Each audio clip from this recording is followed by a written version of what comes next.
성경의 시대에도 그렇고 지금 우리 시대에도 그렇고 사회가 혼잡스럽고 사회가 뭔가 잘 되지 않는 것처럼 느껴질 때 사람들은 새로운 리더를 갈구하는 것 같습니다.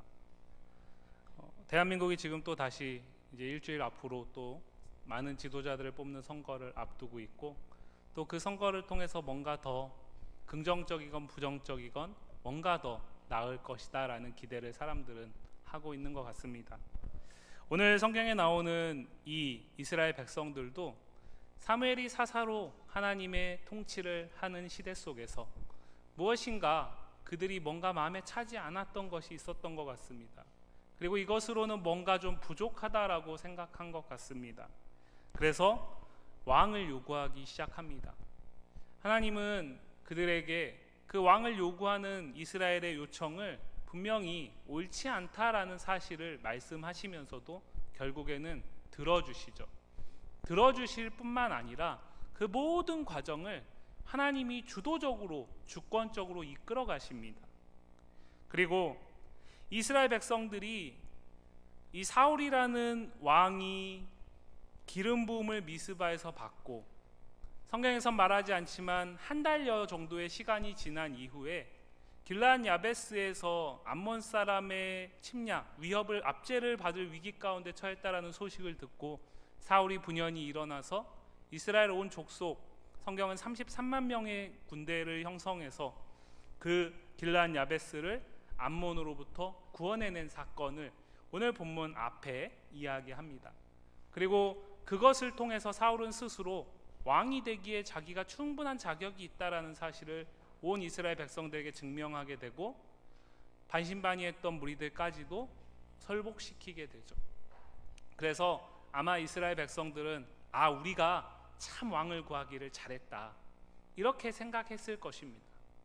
그 중에 어떤 일부 사람들은 하나님이 이 왕을 통해서 우리를 구원하시기를 기뻐하시는구나, 하나님이 왕을 구하는 우리의 요청을 결코 악으로 여기지 아니하시는구나 라고 착각할 만큼 오늘 이 12장의 길갈에서의 사무엘의 마지막 설교가 있는 이 무대는 그야말로 축제와 환희의 무대입니다.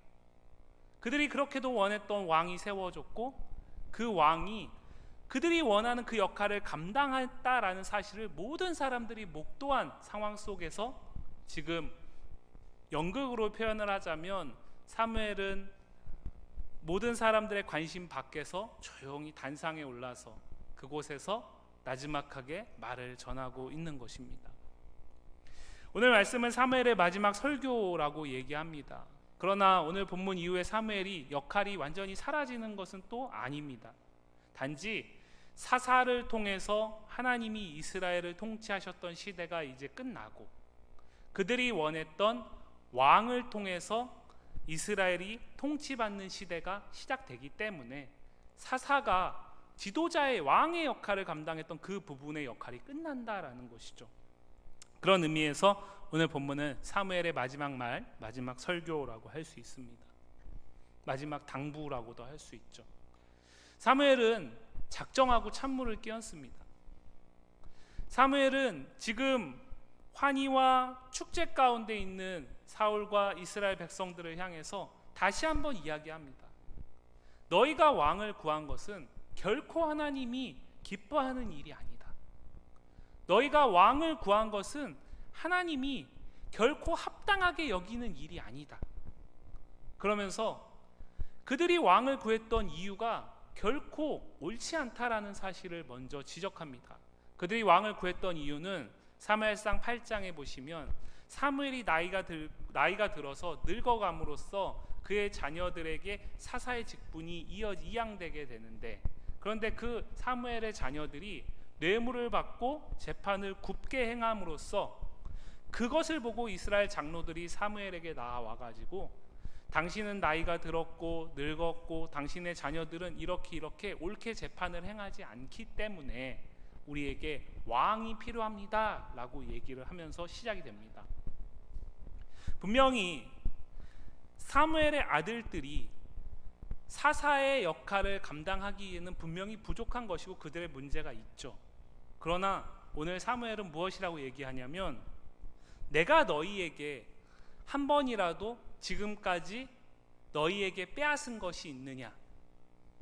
오늘 12장 3절부터 5절까지의 말씀 가운데서, 특별히 4절까지의 말씀 가운데서 사무엘이 5가지를 묻습니다. 그런데 그 5가지를 묻는 것 가운데 똑같은 동사가 4번 쓰이는데, 그것이 8장에서 똑같이 4번 쓰이고 있어요. 그게 무엇이냐면 8장 11절 이하에서 하나님께서 이스라엘 백성들이 왕을 요구하는 것이 결코 옳지 않다. 그러나 그들이 원하니까 줘라, 구해줘라.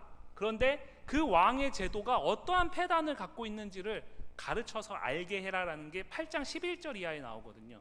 근데 그 가운데 오늘 사무엘이 내가 사사로 통치하면서 너희에게 이렇게 한 적이 있느냐라고 반문했던 5가지의 질문 속에 4번 반복되는 동사가 그대로 등장하고 있습니다. 무슨 얘기냐면, 너희가 구하는 그 왕은 내가 너희에게 행하지 않았던 행동들을 할 것이라는 거예요. 근데 나는 한 번도 그렇게 하지 않았다라는 거죠. 이유가 있다면 지금 여기서 손 들라는 거예요. 그러면 내가 거기에 대해서 책임을 지겠다라는 거죠. 심지어 사무엘은 그 증인으로 이스라엘 백성들과 기름 부음 받은 자인 사울뿐만 아니라 최종적으로 그 모든 것을 주관하고 섭리하신 하나님을 증인으로 소환하고 있어요. 그리고 이스라엘 백성들은 우리도 거기에 동의한다라고 얘기합니다. 두 번째 이유는 무엇이냐면, 이방으로부터 사방으로부터 압제당하는 상황 속에서 우리를 구원할 강력한 왕이 필요하다라는 거죠. 그리고 그것이 실제적으로 부각된 사건이 바로 앞에 나왔던 암몬 사람에게 길르앗 야베스가 압제받을 위기 속에서, 조롱당하는 위기 속에서 사울이 분연히 일어나서 그로부터 구원한 것입니다. 그런데 사무엘은 그것을 이야기하면서 이스라엘의 역사를 쭉 조명하고 있어요. 족장 시대부터, 특별히 출애굽 시대 가운데 애굽에서 종살이하던 이스라엘 백성들이 부르짖고 외치는 소리 하나님이 들으셔가지고 모세와 아론을 택하셔서 애굽에서 건지셔서 가나안 땅으로 인도하지 않으셨니? 그리고 그렇게 가나안 땅에 도착해서 여호수아를 통해 정복 전쟁이 끝난 이후에 여호수아가 그렇게 당부했던 그 부탁을 잊어버리고 나니까 그들이 사방으로부터 압제를 당하잖아요. 그때마다 하나님께서 외면치 않으시고 들으시고, 그때마다 시대마다 당신의 사람을 사사로 부르셔서 구원하신 것 기억하고 있지 않니? 그리고 그 가운데 내가 있지 않니? 실제 사무엘이 그렇죠. 우리가 지난주에 봤던 블레셋의 압제 가운데서, 블레셋의 위협 가운데서 미스바에서 이스라엘 백성들을 모으고 그들이 하나님께로 돌이키게 함으로써 하나님이 구원하시도록 일하시게 하시잖아요. 실제 사무엘이 그 사사로서의 역할을 감당했습니다. 그런데 지금 왕을 구한다라는 것은 어불성설이라는 거예요. 그 이전에 도저히 구원하지 못했기 때문에, 이제는 구원자가 정말 절실하게 필요하기 때문에 왕을 구했다라면 그 전에 실패가 있으니까 그럴 만한 이유가 될 텐데, 한 번도 하나님은 이스라엘을 버리신 적이 없다라는 거죠. 언제나 시대마다 당신의 사람을 택하시고 부르셔서 이스라엘의 패역한 이스라엘 백성의 부르짖음을 들으시고 구원을 하셨다라는 거예요. 심지어 사무엘은 그 바로 직전에 놀라운 승리의 경험의 그 사건을 12절 말씀에서 이렇게 얘기하고 있어요. 너희가 암몬 자손의 왕 나하스가 너희를 치러 옴을 보고 너희의 하나님 여호와께서는 너희의 왕이 되심에도 불구하고 너희가 내게 이르기를 아니라 우리를 다스릴 왕이 있어야 하겠다 하였도다. 무슨 얘기입니까? 하나님이 이스라엘 백성의 왕으로 분명히 계셨고 과거형이 아니라 계시는데 마치 없는 취급했다는 거예요. 하나님이 왕이시기 때문에 그 하나님께 구원을 의지하고 부르짖으면 하나님이 일하실 터인데, 그래서 건져주실 터인데 그 하나님을 못 본 척한다라는 거예요. 아니 그 하나님이 왕 되는 것을 싫어했다라는 거예요. 그래서 너희에게 왕이 있지 않니? 너희에게 왕이 하나님이 분명히 왕으로 계시지 않니? 그런데 이스라엘 백성들은 아니요, 우리는 우리가 원하는 왕을 원해요, 이렇게 했다라는 거죠. 두 가지 이유가 다 옳지 않다라는 거예요.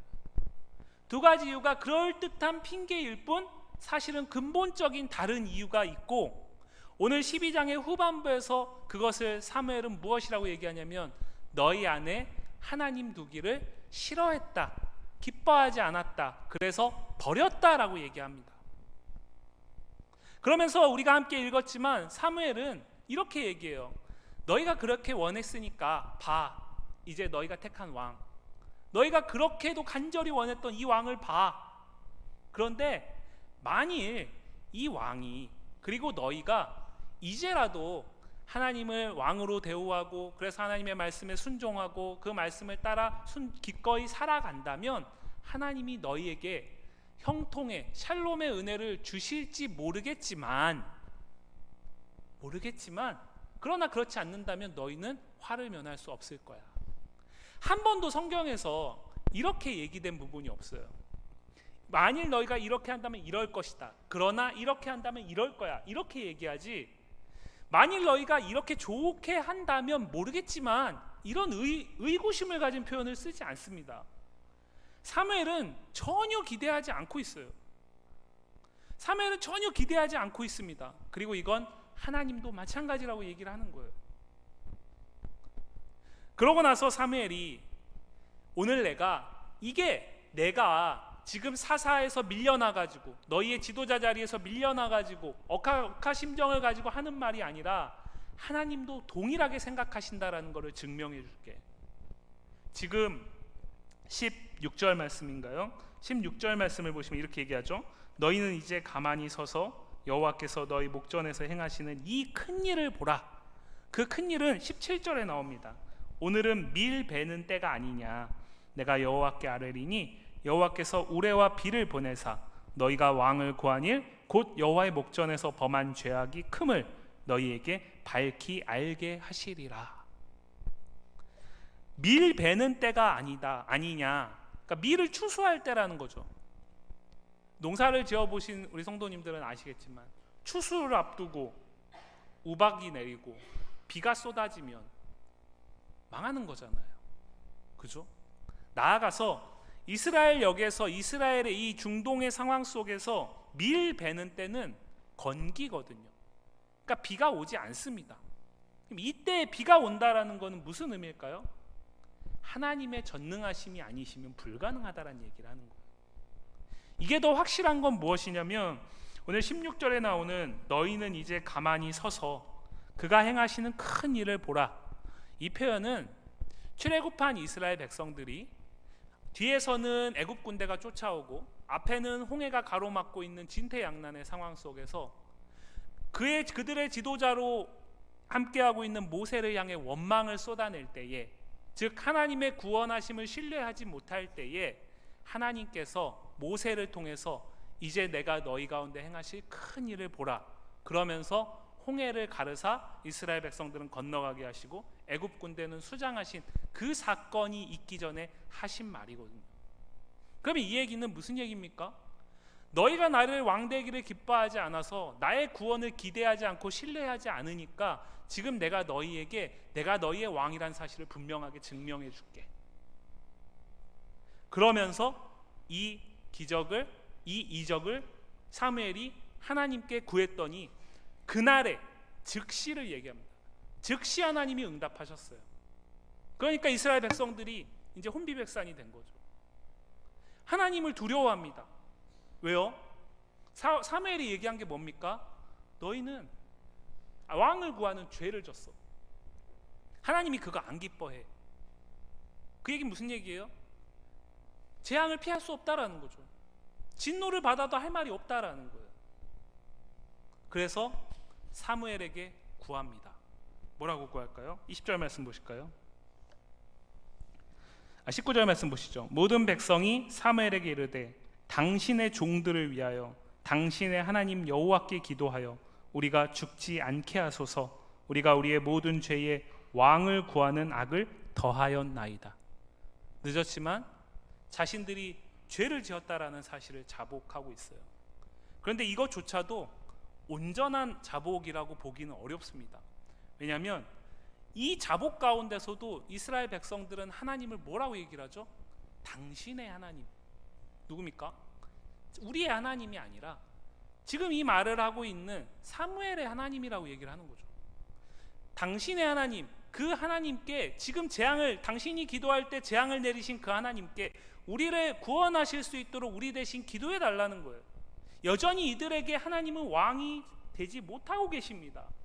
그런데 놀라운 것은 하나님이 이 불완전한 자복, 이 회개를 들으시고 뭐라고 얘기하십니까? 사무엘을 통해서 이렇게 말씀하세요. 두려워하지 말라. 너희가 과연 이 모든 악을 행하였으나 여호와를 따르는 데에서 돌아서지 말고 오직 너희의 마음을 다하여 여호와를 섬기라. 두려워하지 말라는 거예요.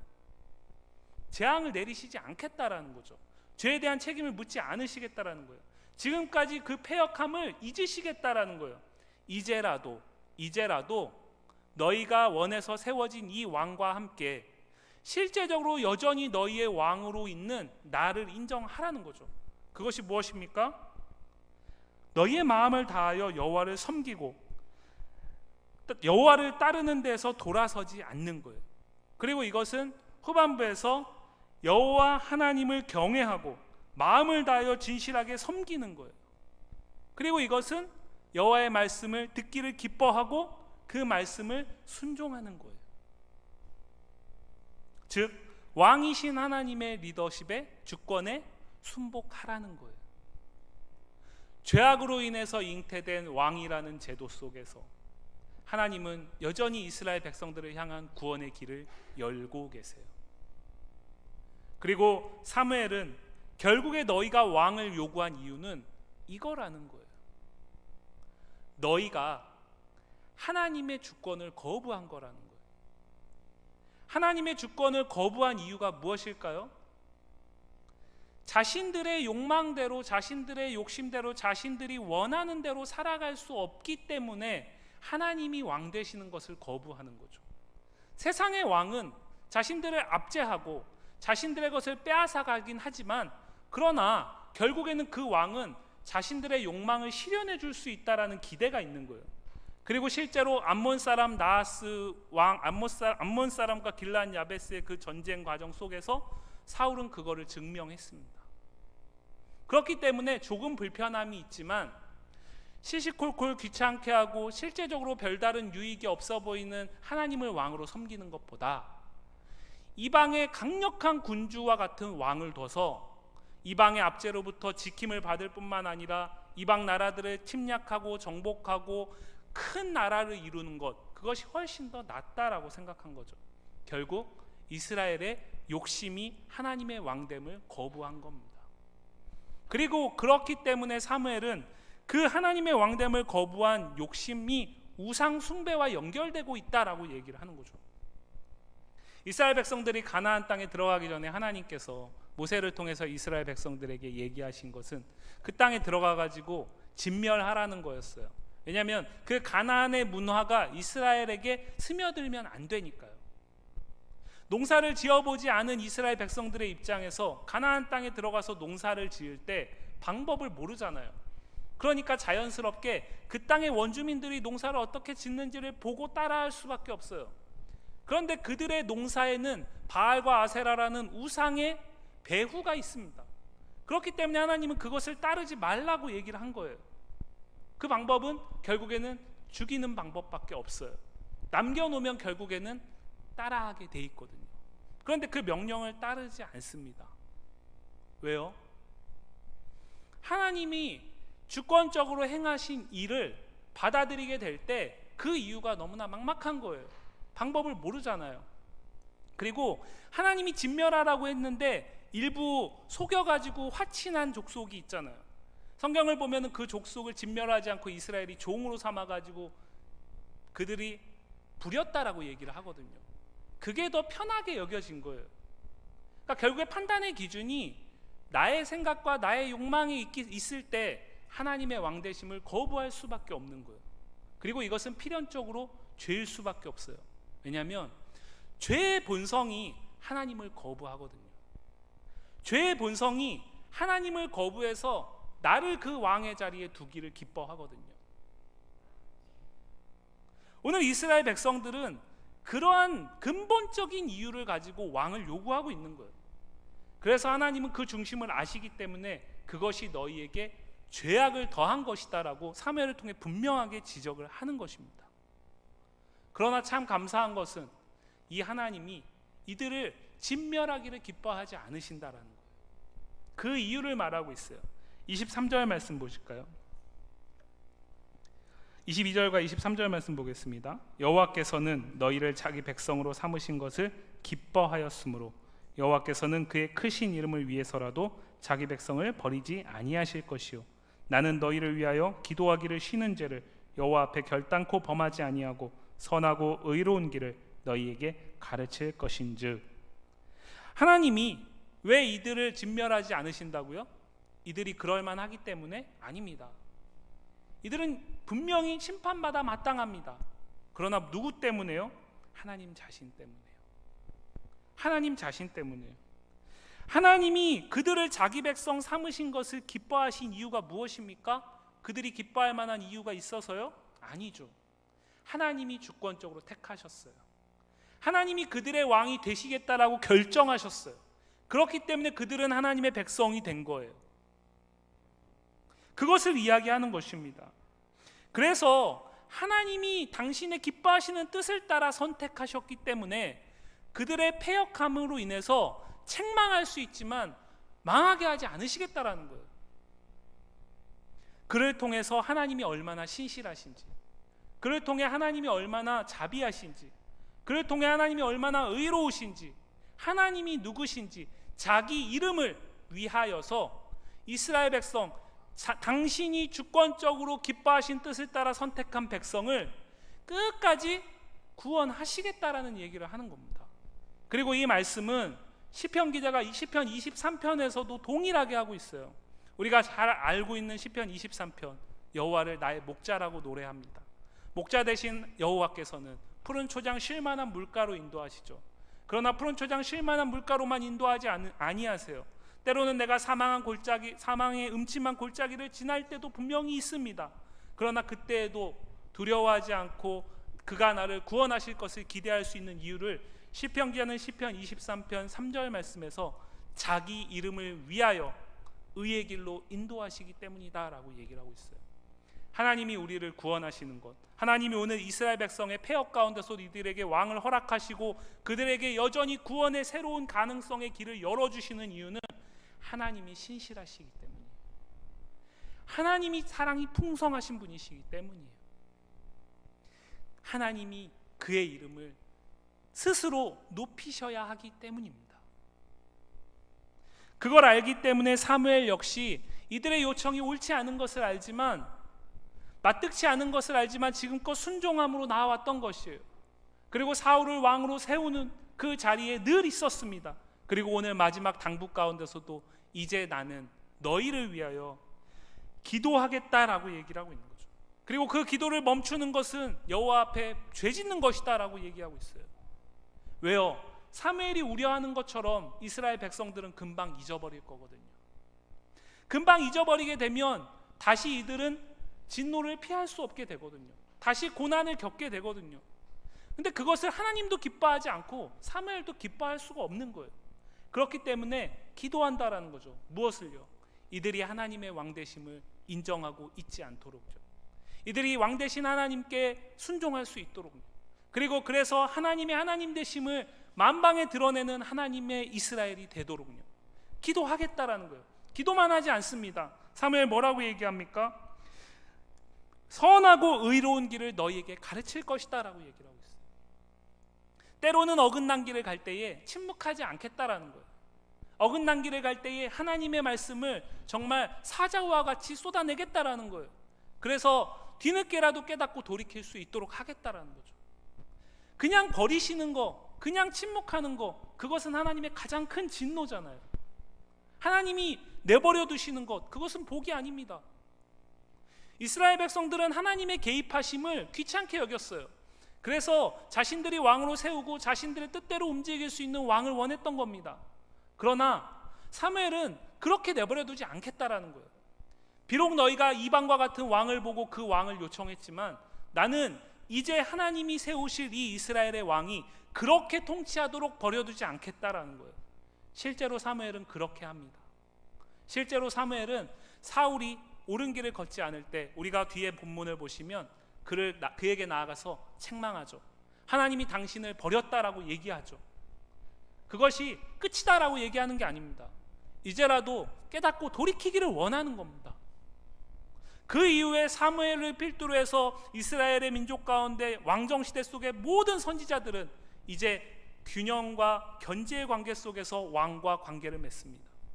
왕이 하나님의 마음에 합할 때에는 하나님의 뜻을 왕에게 가르쳐주고 알려줘서 그가 하나님이 뜻하신 바대로 통치할 수 있도록 동역자의 역할을 합니다. 그러나 왕이 하나님의 뜻과 어긋난 길을 갈 때에는 하나님의 말씀을 그에게 가감없이 선포합니다. 때로는 말로만 선포하지 않습니다. 그의 모습, 삶 자체가 하나님의 강렬한 예언이 될 수 있도록 살아갑니다. 사무엘은 오늘 그 첫 선지자의 역할을 내가 감당하겠다라고 얘기하는 겁니다. 그리고 마지막에 다시 한번 너희가 여호와께서 너희를 위하여 행하신 그 큰 일, 좀 전에 너희를 두렵게 했던 그 일을 잊지 마라. 생각해라. 그것을 생각함으로써 오직 하나님만을 경외해라. 그리고 마음을 다하여 진실하게 그분만을 왕으로 섬겨라. 대우해라. 만일 너희가 여전히 악을 행한다면 너희와 너희 왕이 다 멸망할 것이다라는 섬찟한 말로 마지막 설교를 마무리하고 있어요. 우리 역시 마찬가지 아닙니까? 우리가 살아가는 시대 속에서 최근에 성경적이지 않은데 많은 사람들에게 용인되는, 너무나 당연하게 받아들여지는 소리가 하나 있어요. 그것은 무엇이냐면 인간이 욕망을 따라 살아가는 것은 너무나 자연스러운 거라는 거예요. 그 욕망을 일부러 억제하려고 하는 것은 옳지 않다라는 겁니다. 그런데 성경은 그렇게 말하지 않습니다. 성경은 욕심, 욕망을 경계합니다. 왜냐하면 그 욕심이 장성하면 죄를 낳거든요. 그리고 그 죄가 장성하면 사망에 이릅니다. 그 시작이 욕망이라고 얘기를 하고 있어요. 우리가 살아가는 시대 속에서는 사람들이 하나님을 왕으로 여기지 않기 때문에 그렇습니다. 하나님을 왕으로 여기지 않는 시대는 욕망을 따라 살아갈 수밖에 없어요. 그 욕망의 극대치가 서로 갈등을 유발하게 됩니다. 그리고 그 욕망을 더 잘 이루어줄 수 있는 사람들을 우리가 선택하죠. 그리고 그 욕망의 한복판에서 내가 그것을 누리면서 이것이 옳다라고 자위합니다. 그러나 그리스도인은 그렇지 않습니다. 그리스도인은 세상 가운데서, 욕망을 따라 살아가는 세상 가운데서 여전히 하나님의 가치를 붙들고 사는 사람들인 거예요. 하나님 나라의 가치관을 우리는 이 땅에서 구현해야 할 책임이 있습니다. 오늘 사무엘은 이제 사사의 역할은 끝나지만 제사장의 역할에 나는 충실하겠다라고 얘기하는 겁니다. 그리고 예수 그리스도의 은혜로 우리는 왕 같은 제사장이 됐습니다. 그 얘기는 무슨 얘기일까요? 하나님을 왕으로 여기지 않는 이 시대 속에서 우리는 하나님을 왕으로 여기면서 하나님의 나라를 이루고 나누어야 할 책임이 있다는 거죠. 그런데 그것을 이루지 못하는 세상에 우리가 편입해서 살 수 있을까요? 없습니다. 그래서 그리스도인은 욕망을 자연스러운 것으로 받아들이면 안 돼요. 그 욕심을 절제할 수 있는 은혜를 구해야 됩니다. 그 욕심을 따라 살잖아요. 결국에는 죄를 낳게 됩니다. 오늘 설교를 준비하면서 아침에 이제 다음을 보다가 미국에서 총기 사고가 일어난 사건을 봤어요. 참 비극적인 일이죠. 그러나 우리가 그런 사건들을 올해만 봅니까? 참 그 나라는 되게 많이 일어나잖아요. 만약에 우리나라라면 당장 그것을 법으로 제한하고 법으로 제정해서 규제할 겁니다. 그런데 그 나라는 못합니다. 그렇게 사건이 일어날 때는 할 것처럼 해요. 근데 결국엔 못해요. 왜냐면요, 그 총기의 자유가 인간의 욕망을 제한한다라고 생각하는 사람들이 있어요. 그리고 결국에 그것은 돈과 연결되어 있거든요. 그러니까 인간의 욕망의 극대치가 붙어서 생명과 나의 이익이 부딪히는 거예요. 그 가운데서 선택을 못합니다. 세상은 그래요. 세상은 더 좋은 법, 더 좋은 사람을 통해서 바뀔 수 있다라는 가능성을 얘기하고, 그래서 우리가 오늘보다 더 나은 삶을 살 수 있다라는 욕망을 끊임없이 자극합니다. 그러나 성경은 세상의 지도자로, 세상의 법으로 바뀌지 않는다라고 얘기를 해요.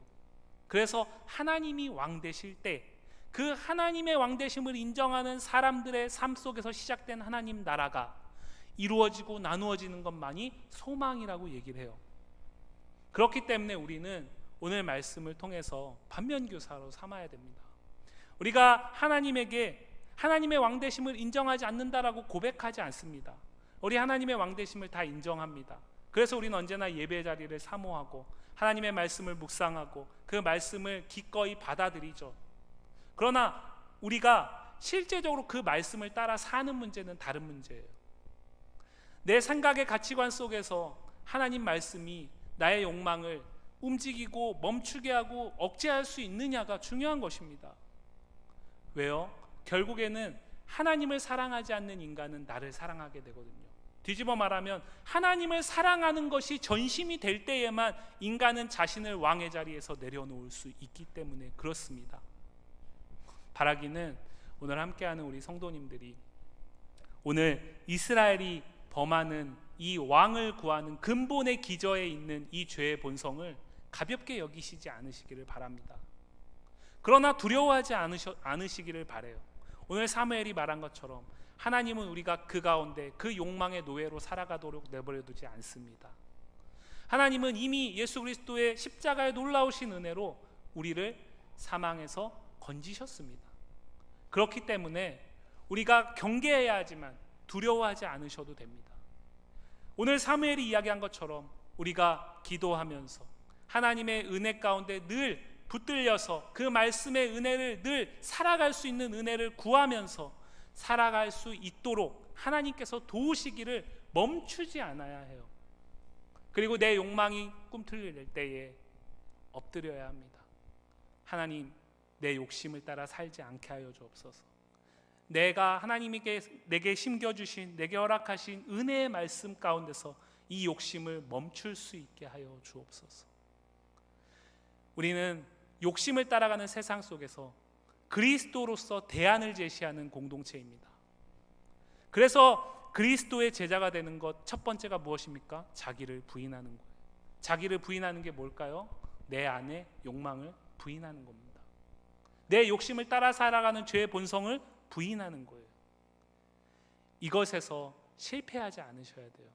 바라기는 우리가 오늘 예배함이, 우리가 하나님의 말씀을 묵상함이 그것이 우리의 경건의 모양에 그치지 않고 실제적으로 우리의 삶 속에서 왕 되신 하나님의 놀라우신 은혜와 그 신실하심을 온전히 나타내는 능력이 되기를 간절히 소망합니다.